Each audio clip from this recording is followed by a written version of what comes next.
Mi nombre es Nelson Huerocaya Companoca.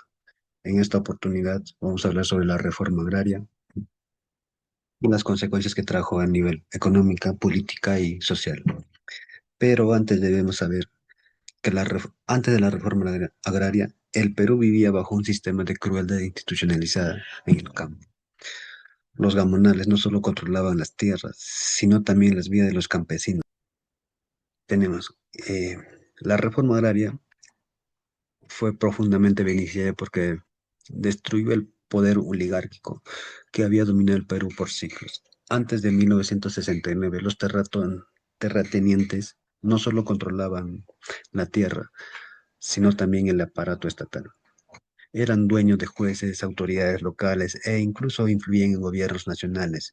Velasco, al expropiar las haciendas sin indemnización, quebró esta estructura de poder feudal y permitió que el Estado peruano se consolidara como una entidad autónoma. Como prueba, basta ver que tras la reforma, la primera vez campesinos e indígenas tuvieron representación en espacios de decisión pública, algo impensable en la era de gamonalismo. Además, la reforma evitó una revolución violenta campesinas. Este cambio de paradigma explica por qué décadas después, líderes rurales han alcanzado cargos políticos que antes lo estaban vetados. Finalmente, la reforma demostró que el Estado podía actuar contra intereses privados cuando estos oprimían a la mayoría. A nivel económico, en primer lugar, la reforma agraria impulsó un cambio estructural necesario al redistribuir recursos productivos que durante siglos habían estado concentrados en pocas manos.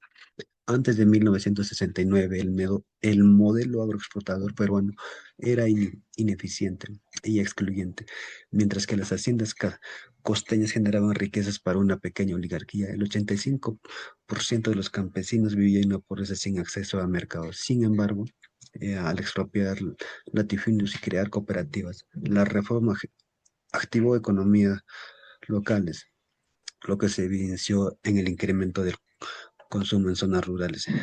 De hecho, datos de la BCRB muestran que en 1970 y 1975 la demanda interna de productos básicos creció en un 18% anual en regiones con tierras redistribuidas. Este dato demuestra que al empoderar a los campesinos, se dinamizaron circuitos económicos que antes habían sido marginados. Por otro lado, la reforma modernizó infraestructura clave para el desarrollo de sectores económicos. Por ejemplo, en 1980, el 40% de la producción alimentaria nacional provenía de ex cooperativas y pequeños agricultores. Este hecho refuerza la idea de que la reforma no buscaba minimizar ganancias por las élites, sino redistribuir oportunidades. Eh, Contexto social. En primer lugar, la reforma transformó radicalmente la condición social del campesinado peruano. Por siglos había sido sometido a un sistema de servidumbre y humillación.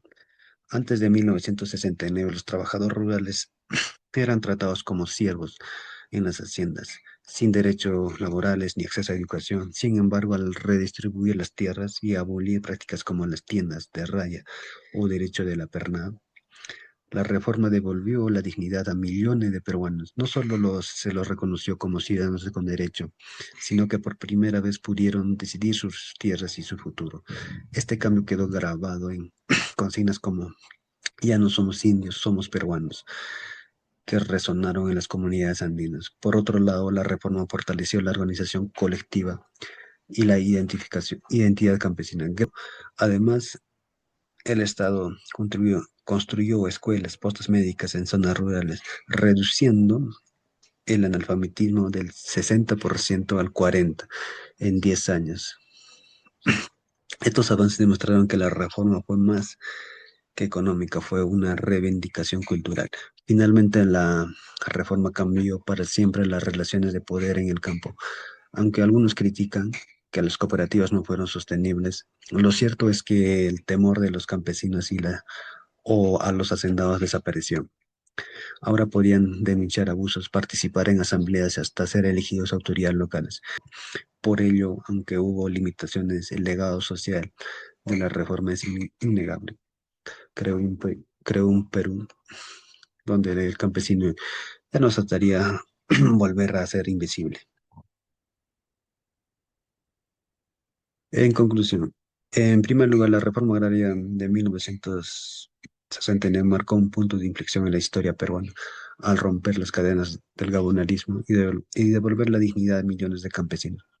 Aunque el modelo económico de cooperación mostró limitaciones técnicas, no se puede negar que eliminó prácticas feudales como el derecho de pernada y las tierras de raya, convirtiendo a los antiguos siervos en ciudadanos con derecho. Este cambio quedó grabado en consignas como ya no somos indios, somos peruanos. Bien, algunos critican la caída de exportación tradicional. Lo cierto es que avanzó hacia una sociedad menos desigual, donde el Estado asumió un rol activo a favor de marginados. Prueba de ello la reducción del analfabetismo. Finalmente, el mayor legado de la reforma fue haber demostrado que la justicia social es posible, a pesar de sus limitaciones. Velasco logró lo que ningún gobierno civil se atrevió: enfrentar la oligarquía y reconocer el valor del campesinado. Aprendizaje, la reforma agraria de 1969 a 1980 nos enseña que las transformaciones sociales profundas requieren valentía política y un enfoque en la justicia histórica. A través de este proceso se inició como un sistema opresivo basado en el gabonalismo y la explotación. Sin embargo, también queda claro que si bien los cambios políticos y sociales fueron significativos, las reformas económicas deben ser acompañadas de estrategias sostenibles para evitar limitaciones futuras como la caída en la productividad de algunos cooperativos. Otro aspecto clave en el impacto multidimensional de la reforma agraria, que no solo redistribuyó tierras, sino que también transformó o recuperó la identidad y la autoestima del campesinado.